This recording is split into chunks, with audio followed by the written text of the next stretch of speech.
Caríssimos, antes de mais quero agradecer o convite que nos foi feito para realizar a apresentação do trabalho neste Congresso Internacional de Riscos. O trabalho é um levantamento topográfico de uma ravina em Póvoa de Pegas que foi desenvolvido numa unidade curricular de seminário e foi projetado por 3 estudantes, David Branco, Diogo Santos e Jorge Monteiro, com a orientação do professor Dr. Luciano Lourenço.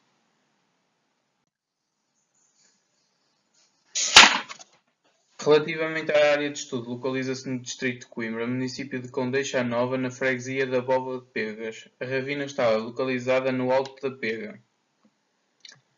Como podemos ver na imagem, tem aqui um enquadramento feito da nossa área de estudo, onde a preto tem os limites da nossa área de estudo, como podemos ver no mapa. Ao nível da metodologia, o trabalho de campo passou pela medição das rabinas presentes na área. Em estudo, a medição foi efetuada com uma fita métrica, um fio e um nível. Assim foram marcados pontos que depois auxiliaram na retirada de pontos de 2 em 2 metros, para que fosse possível fazer uma medição em 90 graus.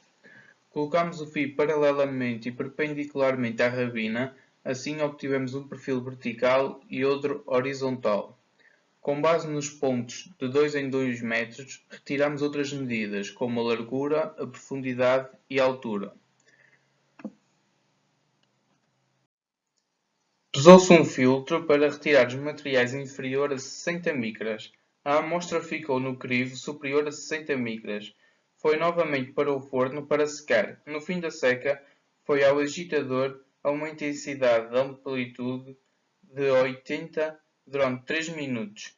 Neste instrumento passou por 6 crivos, o superior a 2 mm, superior a 1 mm, superior a 250 micras, superior a 125 micras e superior a 63 micras. E depois, o que passou deste crivo foi o material inferior a 63 micras. O material inferior a 63 micras juntou-se ao filtro. Cada material que este crivo tinha foi pesado de forma a sabermos quanto material existe.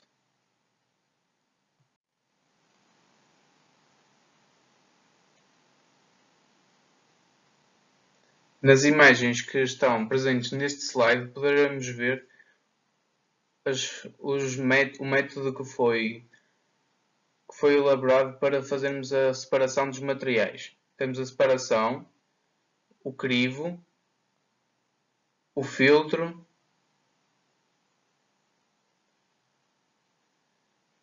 e é só. Processos intrusivos na formação das rabinas. Características geomorfológicas. Alteração das rochas e degradação dos solos, coberto vegetal, facilitam a atuação da erosão hídrica.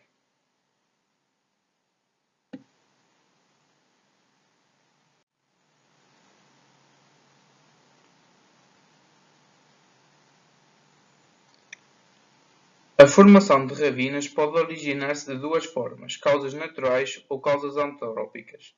A causa natural está relacionada com as alterações climáticas, tempestades, reajustamento isostático, levantamentos tectónicos ou rebaixamentos do nível de base. De acordo com a formação das rabinas por causas antrópicas, temos a destruição da cobertura vegetal, facilitando a escorrência de água e, consequentemente, o arrastamento de materiais e a acumulação de outros. De facto, a água da chuva vai se infiltrar e cavar nas zonas onde o solo é mais frágil, de declive mais acentuado, delineado. Assim, pequenos sulcos que advêm do escoamento superficial. Nos dias de hoje, verificamos imensas vezes obras no decorrer das estradas, obras essas que prejudicam a dinâmica das vertentes e o escoamento das mesmas. Para que esse problema seja atenuado, constroem-se mais vales, mais aquedutos, mais canalizações para a água ser guiada sem causar constrangimentos. Mesmo assim, existem sempre fatores negativos. Neste caso, é a alteração do escoamento e a sua concentração, pois, com a sua concentração, o escoamento é mais intenso e degradante. Nos fatores naturais, o substrato geológico, a morfologia e os agentes erosivos são os fatores que explicam a gênese e evolução dos ravinamentos. Efetivamente, podemos dizer que a origem e a progressão do ravinamento está dependente da fragilidade natural dos ecossistemas, fatores naturais e das fragilidades antrópicas que modificam o funcionamento natural. Assim sendo, o aparecimento de novos ravinamentos está dependente das perturbações físico-humanas, sobretudo no que diz respeito à manutenção e destruição do coberto vegetal.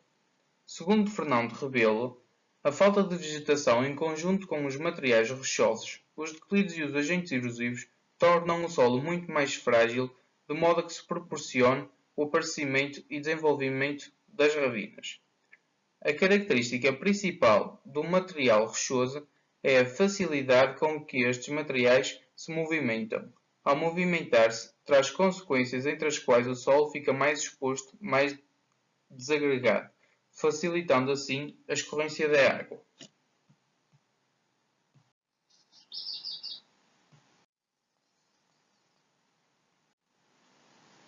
Estudo de caso.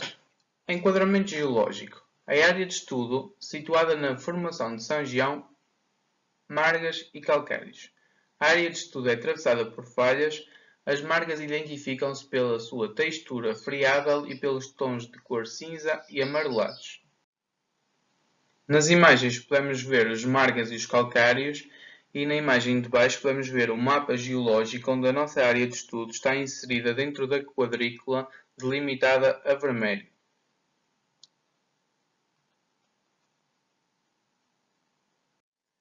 Para que a nossa análise seja mais completa, fomos verificar os níveis de precipitação em anos anteriores.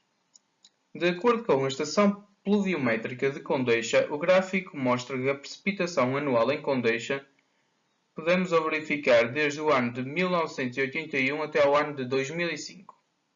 Segundo o gráfico, os anos de maior precipitação foi o ano de 1984, com cerca de 1190 mm anuais. Este valor só foi ultrapassado no ano de 1995, com cerca de 1200 mm de precipitação. Por outro lado, os níveis mais baixos de precipitação registados na estação pluviométrica de Condeixa foram no ano de 1988, 2003 e 2004, sendo o ano de 2004 com o registro mais baixo de todos, com pouco mais de 400 mm de precipitação. No gráfico da precipitação anual em Penela, a estação pluviométrica contém os registros desde o ano de 1981 a 2005. Esta estação hidrométrica registrou os níveis mais altos no ano de 1995, cerca de 1300 mm de precipitação anual. Por outro lado, o registro mais baixo foi no ano de 2003, com cerca de 500 mm de precipitação. Seguindo para a estação hidrométrica de Coimbra, tem os registros mais baixos de precipitação no ano de 2004, ano em que chegou a apenas 450 mm de precipitação anual. Quanto ao nível de precipitação mais alto, temos um empate de 1100 mm de precipitação anual entre o ano de 1983 e 1995. Fazendo uma análise geral das três estações, podemos concluir que há um equilíbrio entre elas. Não registramos nenhuma diferença acentuada entre elas. Os anos de 1983 e 1995 foram os anos que registaram níveis mais altos de pluviosidade nas três estações. Nos anos de 2003 e 2004 foram os anos que registaram taxas mais baixas de pluviosidade em todas as estações envolvidas no caso de estudo.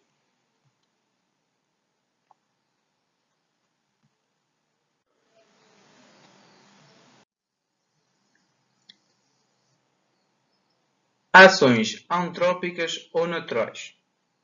Na origem das ravinas temos dois tipos de ações que as influenciam. Podem ser origens antrópicas ou naturais. Quando se trata de uma ação antrópica, quer dizer que teve influência humana. Neste caso, pode ser devido a atividades socioeconómicas, estradas e as suas passagens hidráulicas. ou incêndios. Todos estes fatores levam a que haja uma mudança no solo e estão ligados à ausência de vegetação. As origens naturais ligam-se aos agentes erosivos e à ausência de vegetação e podem resultar da ação combinada do clima, substrato geológico, solo e morfologia.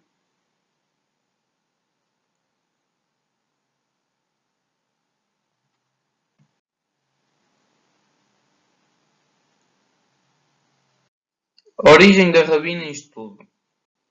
A ravina em estudo tem como principal origem a água da chuva e a falta de vegetação. No local, pude ver que acima da cota, de onde a ravina começa, o calcário não é tão margoso e é mais resistente à água. Não de forma com tanta rapidez quando comparado com o calcário da ravina mais margoso.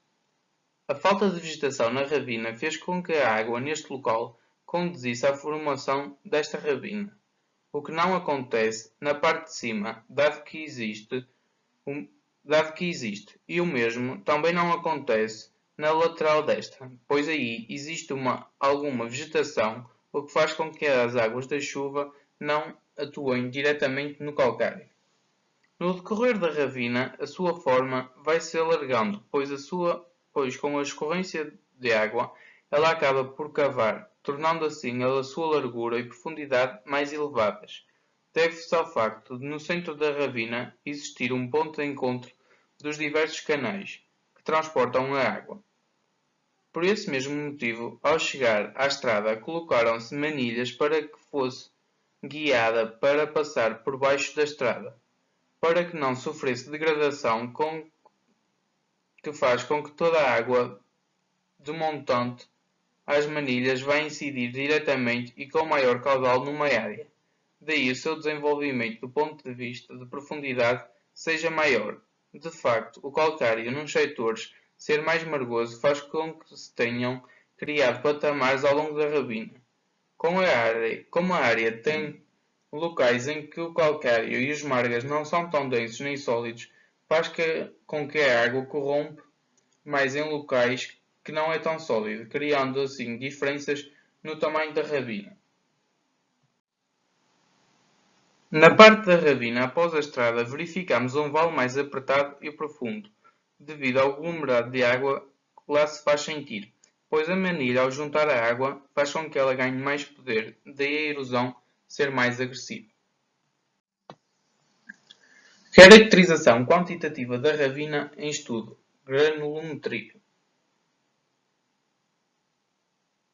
Para que houvesse uma análise da composição do solo, foi necessário recolher diversas amostras de solo para que pudéssemos analisar em laboratório. Mas como o tempo foi pouco e a disponibilidade não foi a suficiente, apenas consegui analisar duas amostras, a jusante e a montante da ravina. Efetivamente, podemos dizer que as maiores quantidades de materiais que recolhemos são superiores a 2 mm e inferiores a 63 micras, tanto a montante como a jusante. Esta é a maior evidência encontrada nas duas amostras. O que mais varia nas duas amostras é a quantidade de materiais que existe entre os valores superiores a 1 mm e superiores a 63 micras.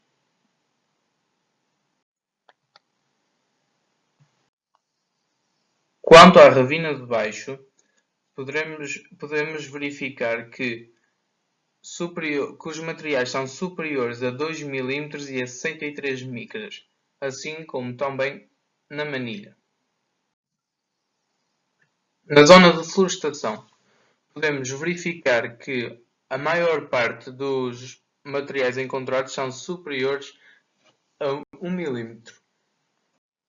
Relativamente ao coberto vegetal, a cobertura vegetal na ravina inserida na área de estudo é muito pouca, tanto a nível de quantidade como de diversificação de espécies. Deste modo, podemos observar in loco foi pouco mais que 1 ou 2 pinos, nada de relevante, até chegar à manilha. No seguimento da ravina, podemos observar que existe um centro com mais vegetação, pois o declive não é tão acentuado e já existe uma camada de sol.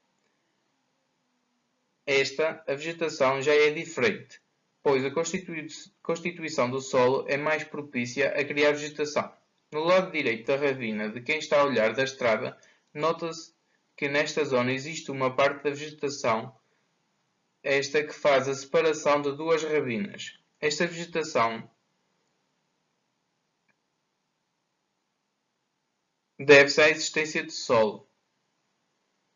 Ainda por baixo é calcário, contudo, no cima é solo, o que faz com que se criem as condições a formação de vegetação, composta por alguns píneos, por asparagos, entre outros. Ao olharmos para o coberto vegetal da estrada na ravina, a montante da estrada a norte desta, podemos ver que está uma curva, dando a entender que a ravina tende a desenvolver e a evoluir. Posto isto, leva a concluir que esta ravina e a ravina seguinte daqui a alguns anos já estarão ligadas e não separadas pelo coberto vegetal como atualmente.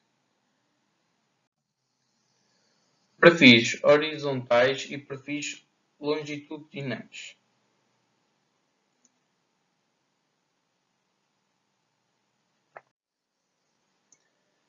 Relativamente ao perfil da ravina, observamos que a ravina tem início no meio da encosta, vertente do Monte da Pega. A grande questão que surge é porque é que a ravina não se inicia no topo do monte, mas sim a meio da vertente. O motivo que encontro pelo qual este fenómeno ocorre terá sido causado por diversos aspectos. As causas podem estar relacionadas com a dureza do solo, a fraca impermeabilidade que no topo da serra se verifica.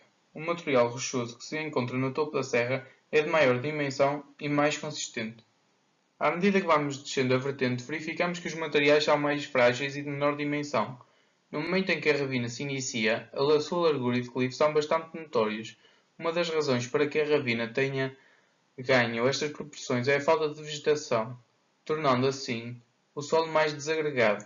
Este fator, em conjunto com o troço que a água percorre pela ravina, leva a que a erosão se tenha acentuado. Em modo conclusivo, as propriedades do solo, as faltas de vegetação, em conjunto com as chuvas, levaram a que a ravina se formasse e se desenvolvesse a esta dimensão. A meu ver, a ravina já se encontra num estado avançado de desenvolvimento, podendo apenas desenvolver para cima, para o topo do monte.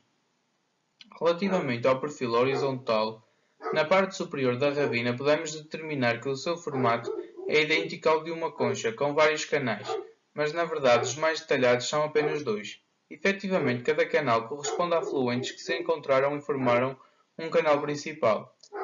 Este canal é maior, portanto, é o ponto mais importante da ravina. Com o desenvolvimento da ravina no sentido descendente, podemos verificar algumas alterações, entre as quais o seu declive, largura e profundidade diminuem. Esta característica deve-se ao facto do transporte de materiais da parte superior da ravina se terem deslocado, o que fez que ao chegar a um ponto mais nivelado se tivessem depositado e acumulado naquela área. Deste modo, a poucos metros de chegar à estrada soleira, a ravina encontra-se mais fechada, mais vincada, com mais curvas, devido ao funilamento da água, que outrora se tinha acumulado na parte média da ravina devido à sua largura e fraco declive. Em suma, na parte final da ravina, ela encara estas características devido ao transporte de água. Como tal, é normal que a água tome um caminho mais fácil, sem grandes barreiras, onde a infiltração no solo é mais acessível, daí a sua forma se tenha alterado. Relativamente à parte inferior da ravina, após a soleira, a ravina continua para a parte de baixo da estrada. Efetivamente que a ravina, ao continuar, não mantém as mesmas características, ou seja, altera-se bastante em todos os aspectos, entre os quais a sua dimensão e a sua quantidade de vegetação nela inserida. Deste modo, a ravina é mais estreita, mas ao mesmo tempo mais escavada. O seu declive é menor, mas ao mesmo tempo é mais prolongado, devido ao seu comprimento.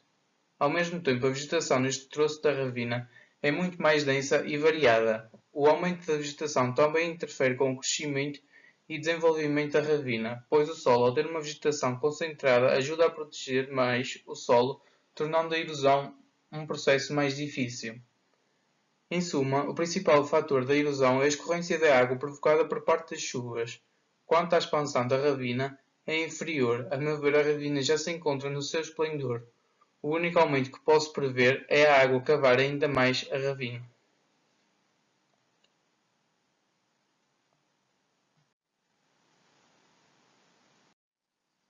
Relativamente à segunda parte da ravina, esta não é muito profunda, comparativamente ao que será a jusante da manilha.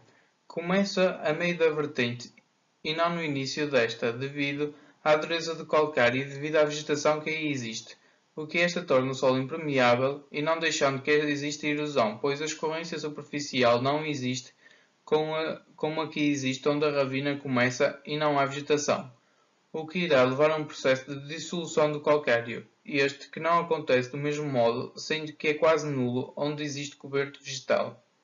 Onde a ravina começa é onde há falta de vegetação e é onde o calcário está desfragmentado, pela incidência da água que levou à corrosão, fazendo com que este seja erodido pela água mais facilmente, levando assim à formação da ravina. Relativamente ao perfil longitudinal, o perfil longitudinal pode-se dizer que a ravina começa num local onde o declive é elevado. Para ver isto, basta analisar a figura. Isso foi-nos quase impossível de medir, tendo optado por medições de 6 em 6 metros nessa área. Como podemos ver na imagem, devido à inclinação e ao declive que a ravina apresenta, tornou-se impossível fazer as medições de 2 em 2 metros, passando assim a ser de 6 em 6.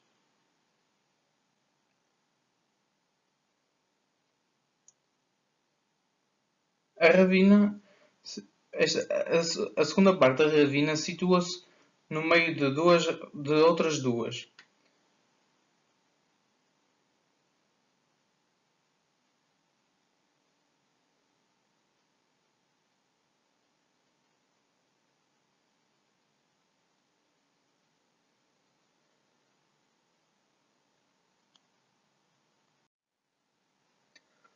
Como podemos imaginar, visto que esta ravina se situa no meio das outras duas,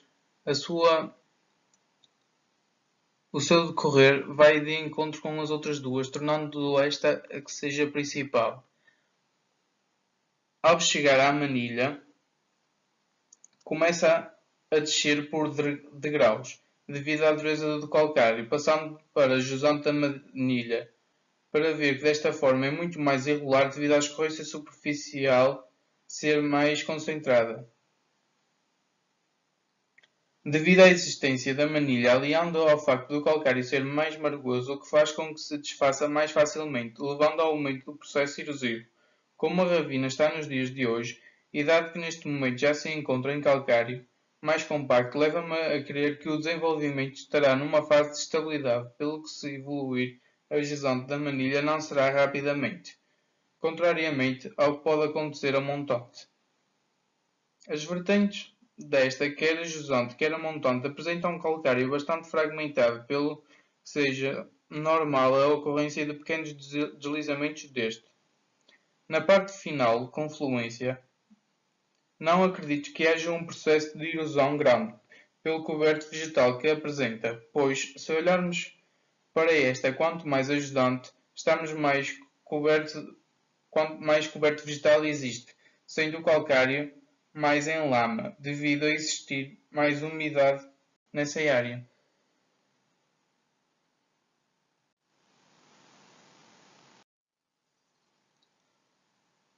O mesmo acontece precisamente com a ravina número 3.